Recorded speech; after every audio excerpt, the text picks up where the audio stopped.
Joe Frazier just dropped a video called I Hired a Fat Personal Trainer. And apparently it's a pretty controversial video, so I'm really excited to see it with you guys. Of course, coming from a place where I definitely did not feel comfortable coaching people before I lost most of the weight. I think it's going to be an interesting thing in perspective. Now, of course, I probably have some fairly polarized views on this in the sense that to me, I wouldn't take criticism from somebody, I wouldn't take advice. Either it's sort of like the proof is in the pudding where, you know, their body reflects what they can achieve, or that they at least have some sort of educational, like known, proven background of the results that they can achieve.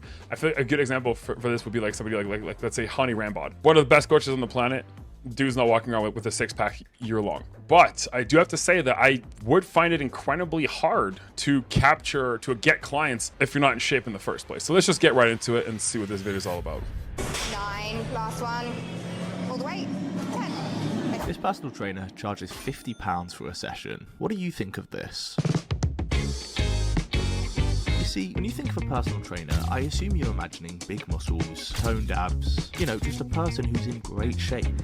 This is probably not what you imagine. There's clearly a big divide. Some people saying you don't need to be in shape to be a good PT, and others saying, well, no, there needs to be proof in the pudding. That's Brandon, he goes to my gym. That guy over there. How you doing? I don't know Good how to meet you. do this. Hello. Nice to meet you. You're right. This is Rian, a fully qualified personal trainer who's on the side of you don't need to be in great shape to be a PT. You can't assume I'm unfit based on how I look, but you are. Hello. All right, good to meet you, mate. Good to meet you too, pal. And this is Bobby, again another fully qualified PT, but on the opposite side of the argument to Rhiannon, saying you do need to be in good shape. In this video I'm hiring both of them to train me as a PT, and at the end they'll meet up and discuss their opposing opinions. You are physically unhealthy. Really, do you want to know? I do feel a little bit intimidated. It's just morally correct for a personal trainer to be in shape. Morally correct. How you doing? I don't know Good how to meet do you. this. Hello. This is Rhiannon, Hello. my trainer for today. Right, now I'm not going to train you hard. You know this, right? Because I'm going to treat you as though... I was a normal client. Yeah. What does she mean by I'm not a normal client? I've never had somebody who's a gym goer. But surely you have clients who come to you saying, I want to build some muscle. Oh yeah, so we can work in the, you know, I can never say this word, hypertrophy. At the end of the day, I feel like I don't really care what you look like, but you should at least have the basic knowledge of what you're preaching as somebody who is supposed to be helping people getting healthy. If she's fully qualified as a PT, I have trouble believing that she doesn't know the word hypertrophy, meaning muscle growth, which at this point just makes me question about her qualifications and like as a whole. So this has nothing to do with how she looks, but from a lack of education standpoint, that's a little worrying considering it's at the basis of body recomposition. The trophy, yeah.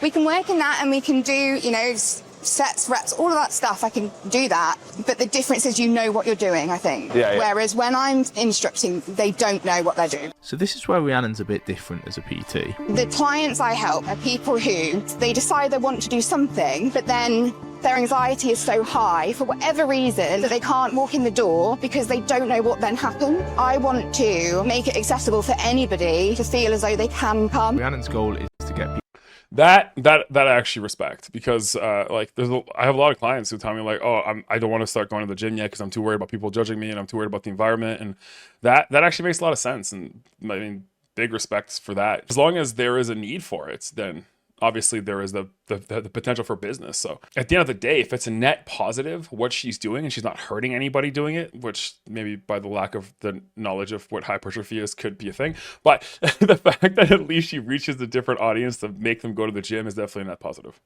People who are scared of going to the gym into the gym and started, but she faces a lot of backlash online. It's like hiring a financial advisor who lives in a tent. If you can't take care of your own body, how can you give advice to others? So we'll be doing the military press, 3 sets, 8 to 10 reps. Pull nice and tight, yeah, and then drive it up, up, push. Lovely, you can pull it down and pop it back. Pop your hands just after the little bend. So you're gonna sink your hips down. and drive the elbows down. Elbows down.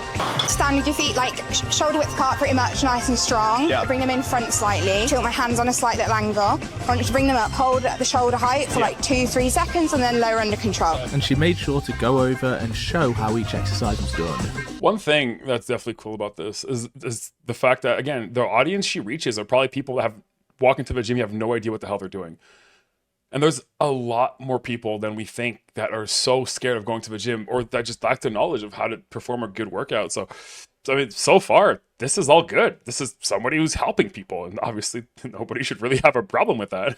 And down, control it down, go again. Young LA. Oh, mate, they look sick. I think I have to do a plug here. Yeah. I'm really sorry for the quick plug, but Young LA have their... Yeah, no, I don't watch Young LA plugs on here. We already know what I think about their athletes for the most part. Okay, we're going to do alternate hammer curl, then we'll superset in with tricep push downs with this. Rian told me these were the last exercises of the day. And then last one on this arm. Okay, there's something, I can't stop smiling. One thing that I see in gyms so much is people take it so seriously. And it really shouldn't be. Like, you should enjoy going to the gym, and the whole time that she's there, she's just smiling, dancing around. And I think that's definitely what I do when I'm in the gym. Like, I'll be the one that's like in front of the mirrors. Obviously I'm not like screaming, but like I'll be like singing like the lyrics of the songs when I'm doing stuff, and just having a good time. The fact that she like spreads that just through a video, you know, like clearly if she does that to people in person, then that would probably make somebody feel so much more comfortable with their experience of going to the gym. So I mean, so far, massive net positive.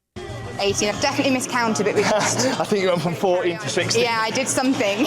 Anybody can be a personal trainer if they train and they qualify and they get insurance and they get a job and they can get clients. Fair enough. I think there's a very big difference between health and fitness. Because she's probably more fit than a lot of people just because she's spending her entire day moving around. That doesn't make her healthy. Just because of the visceral fat around her organs, apply pressure in a negative way to the function of those organs. Not healthy. And obviously this isn't like a blank statement. There's some people that can be healthy at different body weights.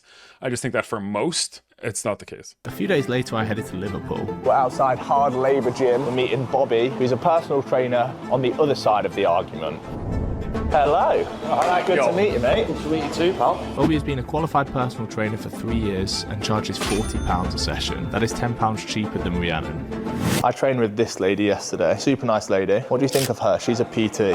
Just honest opinion. The plus size personal trainer. Technically speaking, it's a free country. You can do whatever you want. I just don't think it's morally correct to be a plus size personal trainer. Okay, he says it again. Clearly he's standing by it. What's not moral about it? Is it just like a lack of education and grammar that he's using that word, moral? Is it not ethically correct? I think it's ethically correct for anybody to train anybody. I think it's ethically or morally incorrect to be training somebody if you're not educated in how to do it properly. See, that's where the difference is. To be a PT, you're promoting health and fitness, and that's just going against it. You wouldn't go to someone for business advice from someone who's never owned a business in their life. That is just my opinion. That's just what I think. I don't think she could be she can, but I don't think it's morally correct. Now, Bobby also took me through a session. 5, when you're halfway, mate. Give me 5 more. Let's go. Right, with me now. Control it 3 seconds on the way down. Nice. This push session was arguably one of the hardest I've ever done. Give me 1 more. Up. Squeeze. Nice. And again. 2. Up. Surprised he's not correcting him on his elbows. When you're doing skull crushers, you should be trying to at least get your elbows as close as possible to make sure that the weight isn't just sprawled onto your elbows. 2.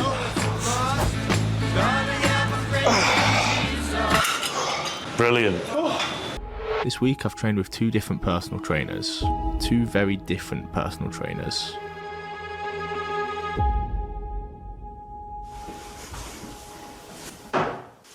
Now it's time for them to meet. Right off the bat, I think my views about this video are already skewed differently than I thought they would have been. I thought I was going to come in here and just not like her at all. because that's how social media has been portraying the bigger personal trainers. But I feel like Joe Fazer here is doing a really good job at painting a very neutral picture of two different people with two different set viewpoints. And I feel like so far, I don't know, I feel like the guy using morally incorrect a lot just makes me irk a little bit. Hello. Hello. How you doing? Good, how are you? Yeah, good, thank you. Good. This is nice. Hello. Hello. How are we doing? All right. Lovely to meet you. Nice to meet you. Hello. We have Bobby and Rhiannon here. Bobby is a personal trainer. Rhiannon is also a personal trainer. And today they're going to debate, share their opinions on how personal training should be done. This table will help do that. You see, I'll make a statement. It's then Bobby and Rhiannon's decision where they want to put the cup in favour or against the statement I've just made. So without further ado, let the debate begin. I'm going to join in. I'm going to say what I would put it on. Body positivity is a dangerous movement. Yes. Agree. I think body positivity, what it has become, is dangerous. I think that the movement has been twisted so much. I think it used to be positive. I think it used to be accept yourself, love yourself, you're awesome. I think now it's been pushed more into the glorification of your inability to progress. I think now body positivity is dangerous. I don't think that it started that way, but that's just because of social media and how TikTok tends to make everything so polarized. Rhiannon, why have you gone for the disagree? So I'm a big person, and I think that there's nothing wrong with that. No, there isn't. But it That to me is body positivity. scientifically unhealthy. I just feel that someone should feel accepted and proud of their body if they're not meeting society's expectation of fit. If someone's happy with the way they look, fine, you don't want help. Yet you are saying, I feel good, I mentally feel good, physically, your body is screaming at you and saying, help. Yeah, I agree. It's why I'm not over here. It's okay to be overweight/obese. This is where I get canceled. I think it's objectively okay. Like, nobody should be penalized in life for being overweight or obese. I think you will be by society. I think another question should be, should people be okay with being overweight or obese? I think that question would be a better thing to ask.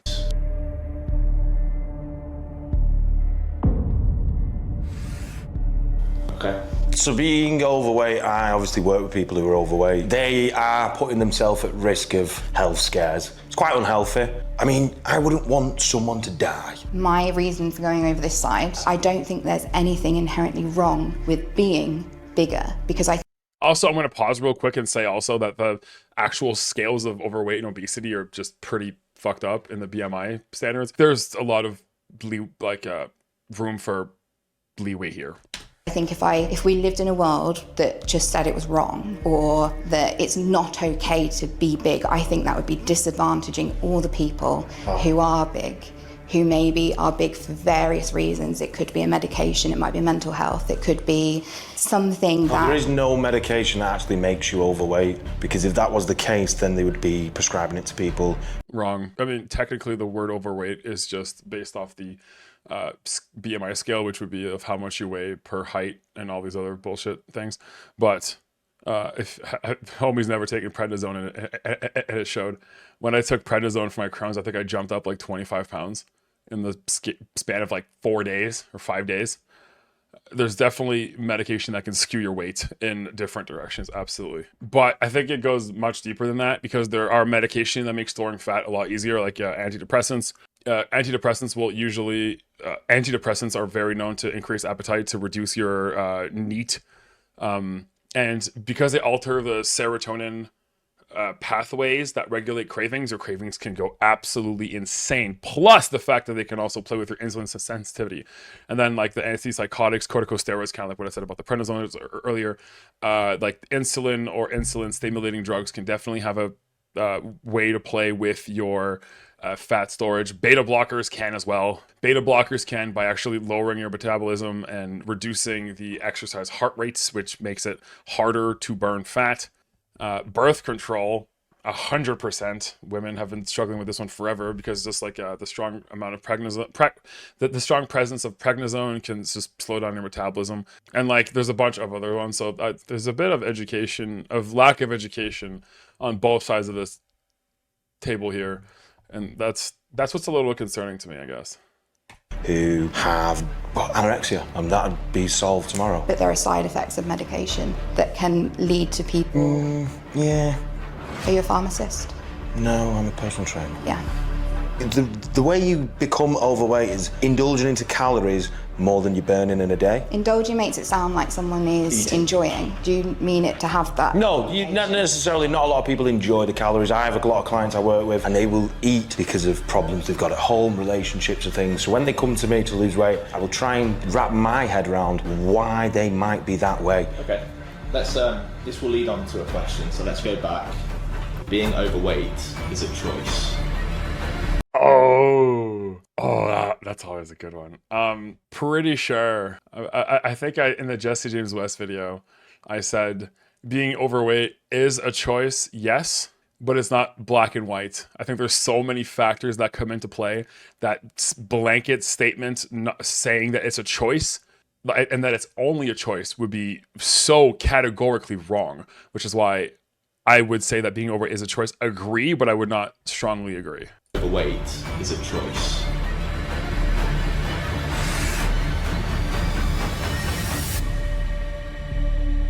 You've remained in the neutral.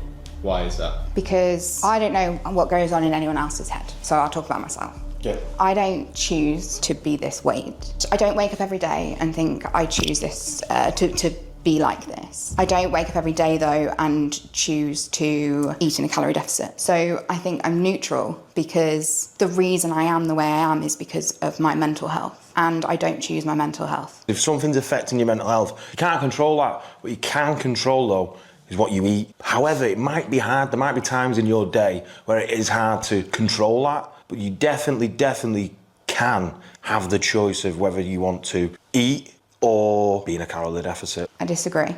Okay. I eat as a form of self-harm. The reason I am the size I am is because, yes, in that moment, I guess I'm choosing to eat. However, the opposite for me... You might not want to choose to do that. The opposite for me is that I may not be sat here because my mental health is bad. Well, I wish you all the best. I honestly do. And that's the difference. Should we leave that one at that? Yeah. She's so real. Oh, I'm liking it more and more for some of the times that she answers, because I think there's always things we can do. There's always things we can explore. And I'm not saying that obviously she hasn't. That's not what I'm saying. But I mean that like there's an infinite amount of things to try, of methods to try to attack this problem. And what I've seen, at least in a lot of clients, is that it's just people just give up, and they just like, after following one too many social media fads that just don't work properly, they figure that they're a lost cause, and that makes me so sad to see. Yeah. Got one more statement. You need to be in good shape to be a personal trainer. I feel as though like the answer to this would be strongly agree would be like ripped six-pack, strongly disagree would be like super morbidly obese. I'm gonna sit with, do you need to be in good shape to be a personal trainer? I'm gonna say disagree. I think you need to have control of your own health, but I don't think that your body has to necessarily be a billboard for acquiring clients, because I mean, clearly she's doing pretty, I mean, clearly she has clients and she has tapped into a market that she's helping people, but I don't think that it should be like a definite requirement. Some people, like let's say some ex-powerlifters can be just like, you know, big people, and at one point they were super jacked and strong, but their knowledge still carries on, right? Like let's take a look at, again, Hani Rambod, multiple time Mr. Olympia coach, or like Chris Aceto. These aren't like super ripped guys, but they're like incredibly knowledgeable. Yeah.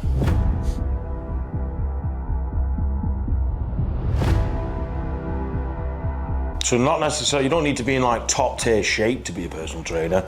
You can be out of shape. The only exception being is if I personally think you've been in shape before. I would always practice what you preach, and if you're gonna talk the talk, you better walk the walk, because it will be a lot more motivating for someone who can then see if you can do it, oh well, I can do it. Morally. I did want to interject here and say that that is something that I do agree with. Leaders should lead by example, and That is a statement that I will always stick by. Leaders should lead by example, not by the whip. Okay, let's hear what the fuck he says is morally wrong again. For me, I would go to someone who's in shape, or at least has been in shape. I have a variety of clients in terms of body weight and shape. People come to me because I can relate to their challenges. I feel that if the difference to somebody starting a health and fitness journey is because there's a bigger personal trainer who they can relate to, and that personal trainer knows what they need to do to lose weight, but actually right now is focused on good mental health and just being stronger in the gym. If that personal trainer can help one big person, then they should exist and they should be able to be a personal trainer.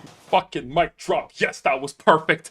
I love that. If you can have a net positive impact on people, yes, you should absolutely fucking do it. Yes, you should exist. Oh, I love that. Like Jesse, Progressive Overhaul, and I, we have two very different coaching methodologies. Our clients will have different results because we do two different things to people. But at the end of the day, all we're trying to do is help people get to a point of health and to better themselves.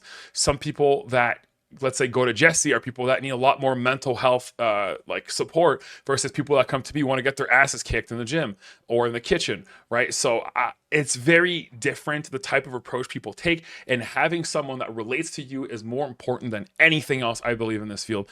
Oh, I loved that. That was a good, powerful statement. I just personally wouldn't take advice off. Let's say, put it into example, I want to set up a business. I wouldn't go to someone who's never owned a business. That would be like going to a personal trainer who's not a qualified personal trainer. That's different to this because I am qualified. I feel like it's just morally correct for a personal trainer to be in shape. That's all. It's just morally. The idea that you think that the way I exist in the world and the job I choose to do is morally incorrect, which is pretty much what you've just said, really bothers me. I show people they don't need to look a certain way to join a gym. No, 100%. Without me putting myself out there and doing what I do, they would never walk through the gym door because the gym is overwhelming. The fact that you feel that me doing that job is morally not great has bothered me. Because Well, you can do it. That's what you can do it. You can do whatever you want. But it's morally incorrect. If you're out of shape, then so it is. It's unhealthy. Again, it's unhealthy. It's just unhealthy. I think we have very different clients. And I really don't think we do. I've got kids who are overweight, kids who are underweight, women who are overweight, women who are underweight. But I do have clients the exact same as you. What, who are scared to go into the Oh, mate, I have to sit outside of the gym with two clients, and the hour that they paid for me, they were too scared to go into the gym. All of my clients are that. Yeah, I feel like everyone is a little bit intimidated to go into a new place. I think there is a difference. Because I don't think there is. You say that your clients come to you because you are the body that they want. No, not necessarily. I've got women I don't think women want to look like me. Okay, so in shape then. Well, yeah. My clients see success as me because mentally I'm existing in the gym. So Rhiannon, would you say that your main goal for your clients is not necessarily to get them into shape? Yeah, no, not at all. My main goal is to get them started on their health and fitness journey. 100%. But you think it's about getting in shape. I don't think. And mentally. I just said mentally. But my thing is like I'm a personal trainer to help an individual do things safely. The exact same as me. I think with Bobby, We're both agreeing. It's always coming back to being in shape though. I am a personal trainer to help individuals come into a gym and safely navigate equipment and how things work. It's not about being in I 100% do that too. I've helped so many people like yourself. I wouldn't go to you as a personal trainer personally. No worries, that's fine. Why is that? I want someone who isn't going to make me feel bad for existing in this body. I don't want you to feel bad. I want to help you. The approach is very different. Bro, what you just said. He's just like passing, like, it's not even backhand compliments. He's just like kicking her while she's down, and then like, no, but you're okay. What the? I don't like this guy. I don't like this guy. Different though, and I think I really don't think it is. I think it is, and I think we appeal to different people, and fundamentally, I think that's the difference. Disagree. In my job, I exist in the gym to bring people in, show them how to do things safely. Brilliant. I do that too. But I'm morally incorrect, and you're morally right. So what's the difference there? Well, I would say I'm physically healthy and you are physically unhealthy. That's the only difference. I'm not saying I'm better nor worse. The question being, is it okay for a personal trainer to be in shape or out of shape? I would say a personal trainer has to be in shape. It's a health industry, it's a fitness industry. Yeah. You've got to be healthy. You don't have to be though. No, you don't. You've got free will. You can do whatever you want. I hope you carry on doing your job and you keep continuing to help people. It's all that matters at the end of the day. You're actually helping people, so... Oh, well done. I mean, yeah. I really believe that our client base is different. And I think that's what's bothered me, is that every time I've said it, you have point blank told me, no, they're the same. I can see where you're coming from, totally. You will have different clients. We don't have the same clients. But I do have clients, probably with similar attributes. It's very clear that these two just don't agree. But what side of the argument are you on? God, that was a good video. Okay. My thoughts. I think I was gonna leave this video with a much different opinion than what I'm leaving with now. I think that at the end of the day, the knowledge somebody possesses will always be more important than whatever they look like. I think that the proof, I think that their results, I think that their testimonials will go a lot farther in client acquisition and building your business than your physicality ever would. Now, with that being said, I am also not stupid enough to think that this would not impact on social media. I think that both of these people would have like, maybe not him so much because his physique isn't of like the crazy extremes that we'll see. But I think like, so her physique, saying that she's a personal trainer on social media would have a lot bigger of a viral potential just because of the controversy that it would create, which could actually lead to a lot of clients joining her in working with her, which again would be an incredible net positive, because the second anybody decides to go to the gym and like progress in any way, fuck yeah, that's a huge dub. I definitely don't like the approach that this guy's taking at calling it morally incorrect. I think maybe his grammar is just not expanded enough to think of another word to use there. At the end of the day, this is kind of like the same like as the Chloe Hart in the bodybuilding show thing, where if you are having a net positive impact on the world, what does it matter what other people think? Really, what does it really matter? And unfortunately, everybody has an opinion nowadays on social media. And the second that you're able to shut those off and only pay attention to the people that actually play an impact on you, then I think we'll all be in a much better place. But what do you guys think? Do you think I'm batshit crazy? Do you think I'm that I should be canceled for some of my opinions? Leave it in the comments. And let me know. What do you think? Do you think a personal trainer should be fat? Or is it morally incorrect for them to be out of shape? Let me know. Well, thanks for watching, and as always, let's change the world together.